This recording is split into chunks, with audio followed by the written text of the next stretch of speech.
Hey guys, so today we are going to be making catfish pepper soup.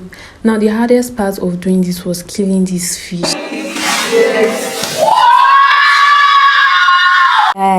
Guys, I don't even know why I was screaming. It was not even close to me.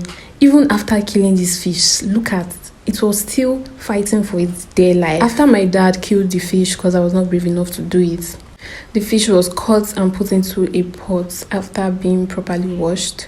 Then I added some onions, some garlic, pepper soup spice and seasoning cubes. These are the spices I used. You can also get ready-made pepper soup spice in your local markets.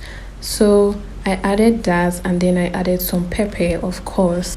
I added some water, I added some salt, I also added some curry and thyme. Then I just covered my pot and let it boil. After boiling for about 5 minutes, I shook the pot like this, how you're seeing in this video, because it's easy for the catfish to pieces if you use a spoon. If you can be careful enough, you can try to stir it.